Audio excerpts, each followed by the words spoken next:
Hello, my name is Linda Wasylciw, also known as LM Wasylciw and or Professor Scry, and I'm going to talk about why I write and what I write. I write because I love it. I write because I get great satisfaction when compiling a collection of words into sentences, paragraphs, and chapters before officially calling it a book. I write so that I can share my thoughts and views on certain issues, and I write about subject matters that are all too often ignored or swept under the carpet.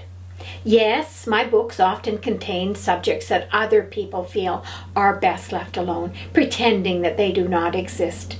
It's an eclectic collection of stories, Canadian-based, including homelessness, missing and murdered Aboriginal women, dysfunctional families, online dating, recreational sex and sex addiction, child abuse, poverty and incest, dating violence and acquaintance rape, climate change, and to lighten the mood, there is even a historical murder mystery. When I wrote Some Play Chess and Checkmate, a story about online dating, sex addiction, and recreational sex, many of my readers referred to those books as the sexy books or dirty books.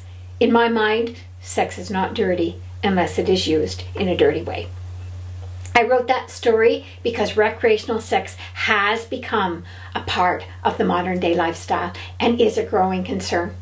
In this world of too much consumerism and money, more and more people seek physical satisfaction and all too often get caught up in online dating and sex for the sake of it, leading to sex addiction. There is also Tommy's story, Forgiveness Be Damned. This is a sad story set in the early 50s about a child growing up in abject poverty and isolation within a dysfunctional flat family, plagued with alcoholism, physical and sexual abuse, and incest. Dark as it might be, it is real, and what is even more appalling, it still happens. Another story is of Stella. Stella who, a homeless woman who was living on the streets of Victoria. It was a life of misery, and on most days she was cold, wet, and hungry. This is her story, but probably not far different from real people who live on the streets today. And there is a Sheenie. A Sheenie Come Home is a story about a young Aboriginal woman who lived in a remote part of Canada's boreal forest, protected by isolation and unaware of the problems within other Aboriginal communities. The issues surrounding missing and murdered Aboriginal women is revealed.